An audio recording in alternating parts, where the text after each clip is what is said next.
할렐루야. 우리 하나님께서 여러분 모두에게 예비하신 큰 은혜를 부어주시기를 간절히 바랍니다. 하버드대 교수였던 헨리 나우에는 우리가 굉장히 좋아하는 그런 영성가입니다. 이분은 하버드대에 있으면서 아주 학문적인 성공을 크게 이루었고 많은 사람들에게 명성을 얻었던 그런 사람이었습니다. 그런데 어느 날 그에게 깊은 영적인 어두움이 찾아왔습니다. 얼마나 힘들고 어려웠던지 헨리 나우에는 자신이 성취했던 모든 학문적인 성과를 내려놓고 사회적인 명성도 내려놓고 지위도 내려놓고 캐나다에 있는 장애인 공동체 라루시라고 하는 곳으로 들어가게 됩니다.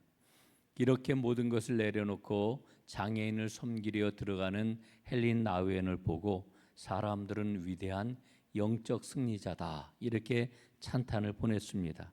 그러나 정작 나우엔을 기다리고 있었던 것은 더 깊고 깊은 고독이었고 무명의 자리였습니다. 그 라르시에서 이 헨리 나우엔은 철저하게 무시를 당하였고 그의 학문, 그의 지성, 그의 성취를 아무도 알아주는 사람이 없었습니다. 그는 아담이라고 하는 지적 장애인을 이제 돌보게 되었는데 이 아담은 헨리 나우엔에 대해서 얼마나 냉담했는지 소통하기조차 어려웠습니다. 나우엔이 붙들고 있었던 자신의 영적 탁월함이 완전히 산산조각이 나고 그는 더 깊은 절망에 빠지게 되지요. 오늘 성경 본문을 읽으면서 저는 이 헨리 나우엔을 생각을 했습니다. 오늘 본문에 나오는 엘리야는 영적 거장이라고 불리우는 이와 같은 사람입니다.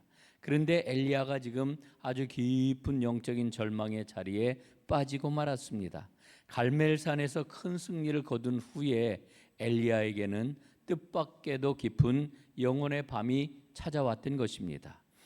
이와 같은 모습은 헨리 나우에는 물론이고 또 엘리야는 물론이고 오늘을 살아가는 저와 여러분에게도 언제나 찾아올 수 있는 이와 같은 상황임을 우리는 기억을 해야 합니다. 오늘 4절 말씀에 보면은 엘리야가 얼마나 낙심을 했든지 하나님 앞에 이렇게 절규하지요. 여호와여 넉넉하오니 나의 생명을 거두시옵소서. 여러분, 영적 거장이라고 불리우는 이 엘리야의 입에서 나온 말이라고는 전혀 믿어지지 않는 충격적인 말입니다. 엘리야는 갈멜산에서 바알과 아세라 선지자 850명을 물리치지 않았습니까? 전무후무한 영적인 승리를 거두지 않았습니까? 그런 그가 이세벨 왕비의 위협 한마디에 광야로 도망을 칩니다. 이 이세벨 왕비는 이렇게 이야기를 하였지요. 2절에 나오는 말씀인데 내가 내일 이맘때에는 반드시 내 생명을 저 사람들 중 한 사람의 생명과 같게 하리라 이렇게 이야기합니다. 이 엘리야를 죽여버리겠다라고 하는 이와 같은 위협을 서슴지 않고 이세벨이 하였던 것입니다. 여러분, 이런 이세벨의 위협 앞에 엘리야는 도망을 하고 말았던 겁니다. 엘리야의 이런 모습을 보면서 저는 그런 생각이 듭니다. 정말 엘리야를 이해할 수가 없다. 엘리야가 정말 놀라운 믿음의 용장이 맞는가? 정말 그가 하나님을 믿는 사람이 맞는가라고 하는 이와 같은 질문을 던지게 되는 거지요. 그런데 여러분, 우리가 믿음의 길을 걸어가면서 종종 영혼의 밤을 겪어보았다라고 하면은 이 엘리야의 그런 그 심정을 이해하게 되는 것입니다. 한 사람에게 영혼의 어둠이 찾아오게 될 것 같으면 그러면 그 어둠이 얼마나 심각한 영적인 침체를 가져오는지 경험을 해본 사람은 압니다. 엘리야의 절규는 단순한 나약함의 표현이 아니라고 하는 것을 우리는 기억을 해야 합니다.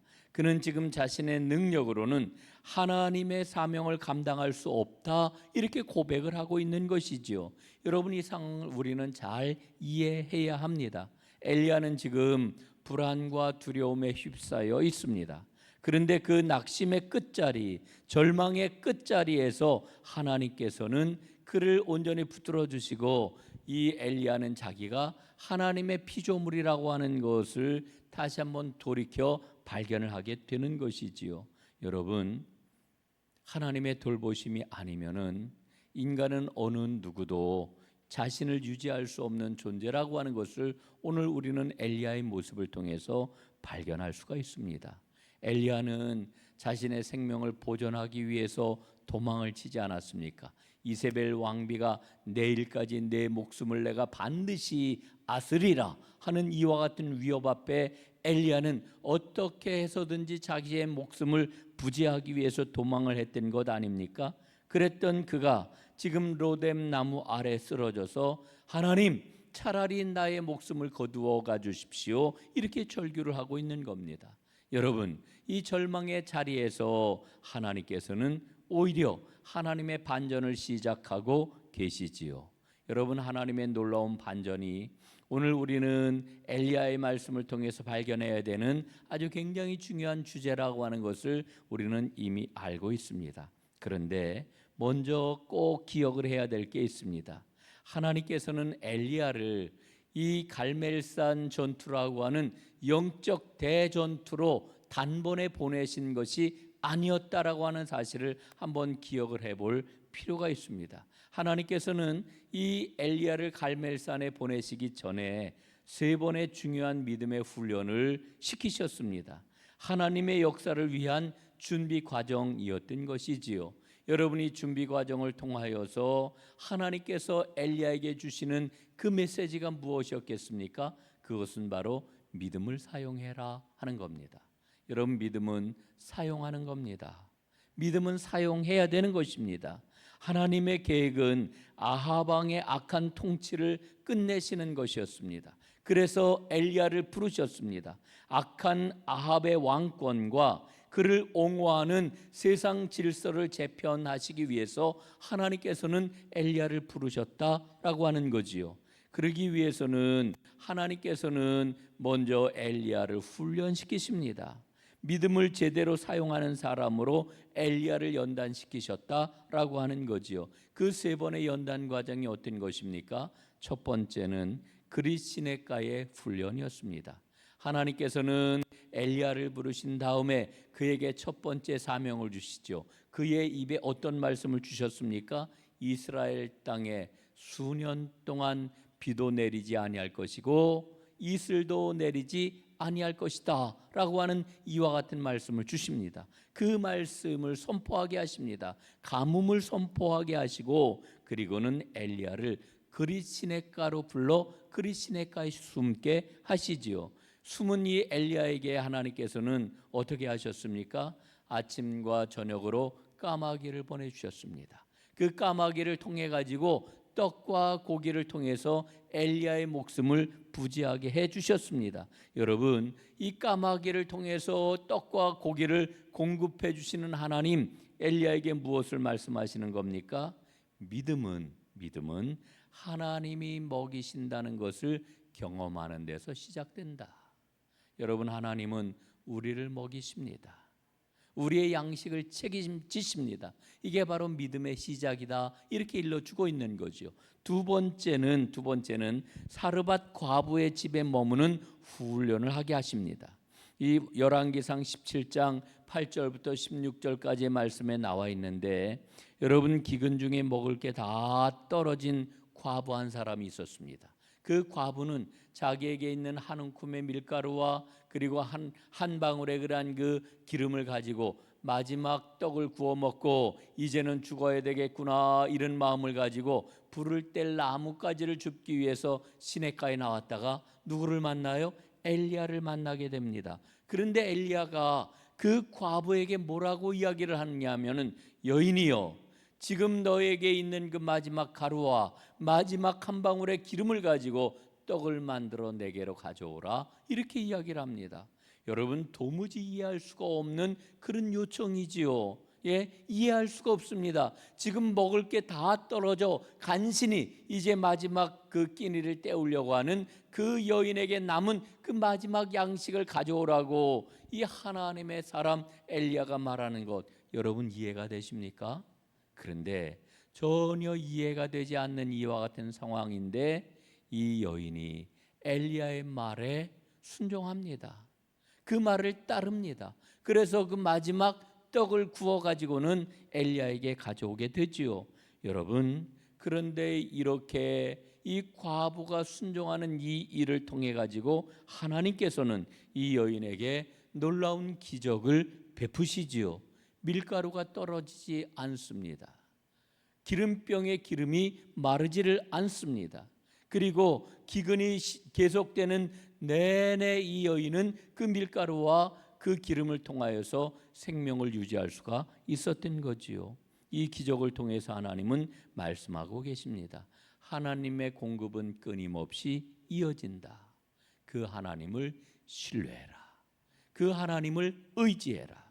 사랑하는 여러분, 하나님의 공급이 끊임없이 이어진다라고 하는 이 믿음을 여러분 경험을 하시고 그 하나님을 철저하게 의지하고 신뢰하는 하나님의 사람들이 될 수 있기를 간절히 바랍니다. 세 번째 훈련은 죽은 아이를 살리시는 이와 같은 훈련이었습니다. 여러분, 열왕기상 17장 17절로 24절까지 말씀을 보면은 이 과부의 그런 그 집에서 이 엘리야가 지내게 되었는데 그만 하나밖에 없는 그 아들이 세상을 떠나고 말죠. 죽었습니다. 아이가 죽었을 때 이 여인은 절규합니다. 원망합니다. 아니, 어떻게 이런 일이 나에게 일어날 수 있느냐고 원망하고 절규를 하는데 그때 엘리야가 하나님 앞에 이 여인의 아픔을 가지고 간절히 구하지요. 하나님께서는 엘리야의 그 소리를 들으시고 여인의 아들을 살리십니다. 이 일을 통하여서 하나님은 선포하시는 것입니다. 하나님은 생명의 주관자이시다. 내가 이것을 믿느냐? 사랑하는 여러분, 하나님은 생명의 주관자이십니다. 오늘 하나님께서는 생명의 주관자라고 하는 것을 우리로 하여금 알기를 원하시고 그리고 말씀을 하시기를 내가 이것을 믿느냐 묻고 있는 거지요. 여러분, 이 세 가지 믿음의 훈련을 통해서 엘리야는 단순한 선지자가 아니라 하나님의 반전, 하나님의 새로운 역사를 이루기 위한 하나님의 사람으로 세워져 갔던 것을 우리는 보게 됩니다. 오늘 다시 한번 여러분과 믿음에 관한 이야기를 한번 정의를 내리고 싶어요. 여러분, 믿음이 있으신가요? 아마 믿음이 있기 때문에 오늘 이 아침 다 하나님 앞에 나오셨으리라 생각을 합니다. 여러분이 생각하는 믿음, 여러분들이 정의를 내리고 있는 믿음은 어떤 것입니까? 여러분, 믿음은 실제입니다. 믿음은 하나님의 현실을 보는 눈입니다. 여러분, 인간은 모두 다 보아요. 근데 어떻게 봅니까? 인간의 눈으로 인간의 현실만 봅니다. 우리에게 닥친 현실만 봅니다. 그런데 믿음은 뭐를 보게 합니까? 하나님의 현실을 보게 하는 겁니다. 여러분, 이게 그래서 우리의 현실을 뛰어넘게 하는 능력이 되게 하는 것 아니겠습니까? 여러분, 하나님의 현실을 볼 수 있는 이 믿음이 여러분에게 꼭 있어지기를 간절히 바랍니다. 그러나 무엇보다도 믿음에 관해서 이야기할 때 꼭 기억해야 될 게 있습니다. 믿음은 사용하는 것이다. 믿음은 써야 됩니다. 여러분, 믿음을 사용하시기를 바랍니다. 믿음을 사용하지 않으면은요, 그 믿음은 없어져요. 믿음을 사용하면은 믿음은 더욱더 커져요. 그래서 예수님은 말씀을 하셨죠. 천국은 천국에서는 어떻다고 그래요? 있는 자는, 믿음이 있는 자는요 점점 더 커지고 믿음이 없는 자는 있는 믿음까지도 빼앗기게 될 것이라고 이렇게 말씀을 하고 있잖아요. 사랑하는 여러분, 믿음을 사용하심으로 여러분의 믿음이 점점 더 커지고 풍성해질 수 있기를 주님의 이름으로 축복합니다. 여러분, 그래서 이제 엘리야는 그 믿음의 훈련을 거친 후에 마침내 갈멜산 전투를 치르게 되는 거지요. 여러분, 갈멜산에서 이제 그 우상을 섬기는 그러한 그 선지자들과 영적인 전투를 벌이게 되는 것인데, 바알 선지자, 아세라 선지자 모두 850명이 모였습니다. 그들이 제단에 제물을 쌓고 그들의 신 바알과 아세라에게 하루 온종일 간절히 구하지요. 응답하소서, 응답하소서. 처음에는 막 간절히 기도하고 나중에는 춤을 추고 그리고 마지막에는 자기의 몸에다가 자해를 해가면서 그들의 신에게 빌었지만 응답이 왔습니까? 응답이 오지 않았지요. 응답할 수가 없지요. 죽은 신에게서 어떤 응답이 오겠습니까? 그런데 그 모든 기도가 끝나고 이제 엘리야가 홀로 서서 하나님 앞에 기도합니다. 제단에 제물을 쌓고 제단 사면에 이제 고랑을 깊게 파고서는 물을 잔뜩 부어 담고 그리고 하나님 앞에 기도할 때 하나님께서 하늘로부터 불을 내리셔서 응답을 하셨습니다. 제단의 제물을 다 사르셨을 뿐만 아니라 제단 주변 고랑에 있던 물까지도 그 불길이 다 핥아버리고 말았지요. 여러분, 그 기세를 몰아 결국 850명의 이 이방 선지자들이 다 시내가에서 죽임을 당하고 말았습니다. 어마어마한 승리를 거둔 것입니다. 그런데 이렇게 큰 승리를 거둔 이후에 엘리야는 자기가 어떤 존재인지를 착각을 합니다. 그는 환상에 빠졌습니다. 나는 대단하다. 나는 하나님과 직통하는 사람이다. 예? 이런 그런 마음이 왜 안 들겠어요? 그러나 이세벨의 위협 앞에서 엘리야가 가졌던 환상은 일거에 다 깨어져 버리고 맙니다. 이세벨이 앞에서 말씀을 드렸던 것처럼 엘리야를 죽이겠다라고 하는 위협을 할 때에 엘리야는 도망을 하지요. 예? 그런데 사실 이 이세벨이 던지고 있는 이 위협은 진짜 위협이 아니라고 하는 겁니다. 겉으로 보면은 이세벨의 위협은 당장이라도 그를 죽일 것처럼 보였지만 그러나 진정한 위협은 사실 어디에 있었습니까? 엘리야의 내면에 있는 것입니다. 엘리야의 안에 자리하고 있는 것입니다. 엘리야가 갖고 있던 영적 교만이 진짜 위협이었던 것이지요. 여러분, 하나님께서는 이 엘리야를 광야로 몰아가서 광야에서 완전히 엘리야를 바닥에 떨어뜨리십니다. 그리고 광야에서 엘리야는 자신이 하나님의 피조물에 불과하다라고 하는 사실을 깨닫습니다. 우리가 성경 말씀을 보게 되면은 인간을 하나님의 형상을 지닌 존재다, 이렇게 성경은 우리에게 일러주고 있는데, 이 하나님의 형상을 우리가 이마고 데이라고 이렇게 표현을 합니다. 여러분, 이마고 데이는 인간은 스스로의 주인이 아니라 하나님의 돌보심 아래 살아야 하는 존재라고 하는 것을 아는 것임을 우리에게 일러주고 있습니다. 여러분, 엘리야는 스스로 자기가 대단한 인물인 줄로 착각을 했어요. 그런데 이세벨이 엘리야를 위협할 때에 그 위협은 엘리야의 착각을 깨뜨리는 쇠망치가 되었던 겁니다. 여러분, 그러니까 오늘 우리는 엘리야의 모습을 보면서 또다시 깨달아요. 우리 삶에 어려움이 찾아오고 우리 삶에 나를 위협하는 이와 같은 일들이 생길 때 나에게 이런 일이 왜 생길까 한탄할 것이 아니라, 여러분, 그걸 통해서 하나님은 나를 깨우치시고 나를 새롭게 하신다라고 하는 것을 우리는 보아야 합니다. 사랑하는 여러분, 오늘 우리 삶의 모습은 어떠한가요? 매일매일 하나님의 은혜가 없이도 우리는 살아갈 수 있는 존재인가요? 아니지요. 하나님의 은혜 없이는 살아갈 수가 없는 존재입니다. 이걸 깨닫는 것, 이게 진짜 믿음 아니겠습니까? 오늘 말씀은 엘리야가 로뎀 나무 아래 쓰러져 있는, 낙심에 잠들어 있는 그런 모습으로부터 본문이 시작이 되지요. 그런데 하나님께서는 이렇게 낙심하고 절망 가운데 잠들어 있는 엘리야를 책망하지 않으셔요. 오히려 그를 찾아오셔서 이제 그를 어루만지셔요. 찾아온 천사가 뭐라고 이야기합니까? 엘리야야, 엘리야야, 일어나거라, 일어나거라. 이제 내가 너를 위하여 이 물과 음식을 준비했으니 먹어라, 먹어라. 내가 갈 길을 가지 못할까 하노라. 하나님 말씀하시는 거지요. 하나님이 떡과 물을 준비하셨고 엘리야는 잠결에 깨어 그것을 먹었습니다. 그리고는 너무너무 곤비하니까 또다시 잠을 잤어요. 여러분, 잠자는 거 어젯밤에 잘 주무셨나요, 여러분들? 여러분, 잠 잘 자는 거 이 체력이 엄청나게 필요한 일입니다.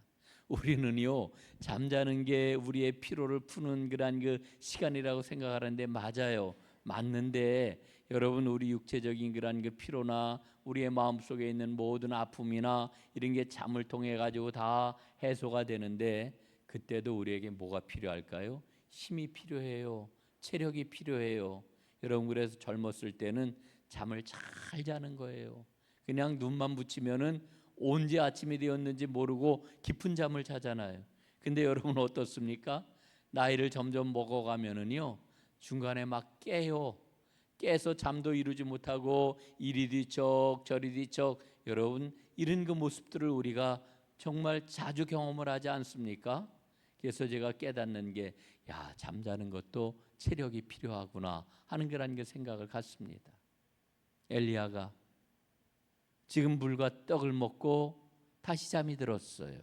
그런데 하나님이 또다시 엘리야를 찾아와 그를 어루만지시며 그를 깨워 주십니다.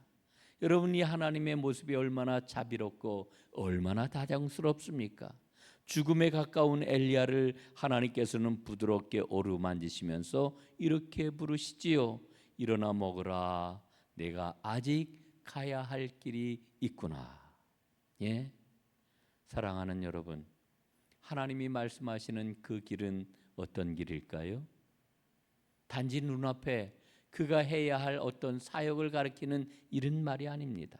하나님께서 이제 온 세상의 반전을 일으켜 하나님 나라를 이루시는 그 길, 이게 바로 엘리야가 걸어가야 하는 길입니다.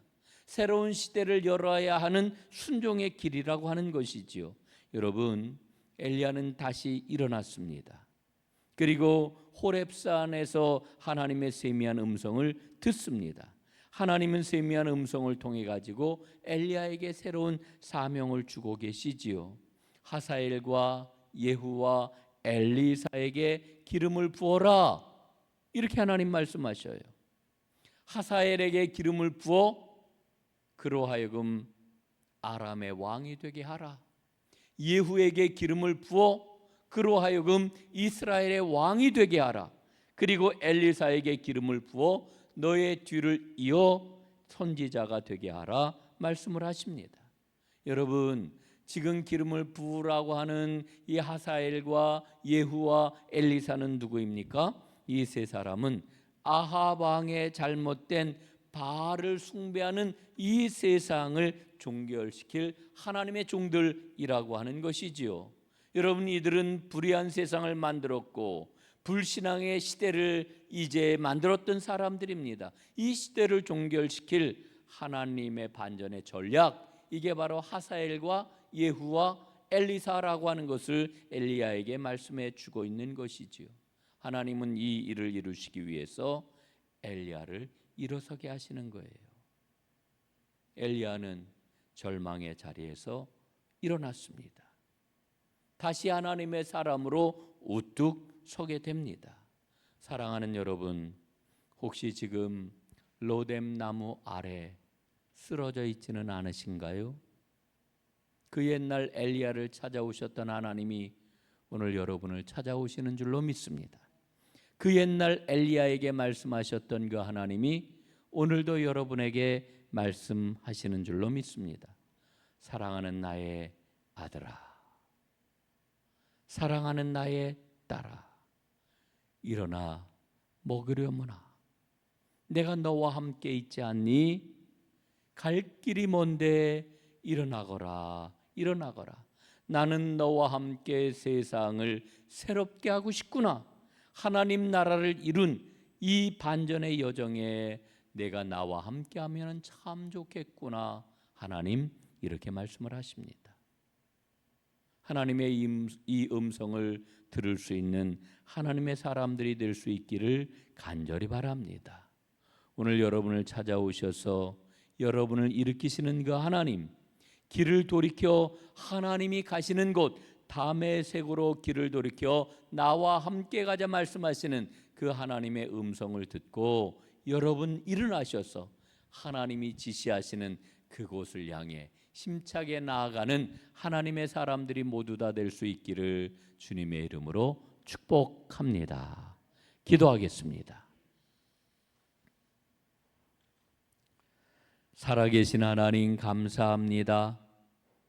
오늘 엘리야가 로뎀 나무 아래 쓰러져 차라리 나를 죽여주십시오 절망과 낙심의 자리에서 일어나지 못하고 있을 때에 주님 저를 찾아와 저를 어루만지시고 저를 일으켜 세우시고 자 돌이켜 나와 함께 다메섹으로 가자 말씀하셨던 주님의 음성을 살펴보았습니다.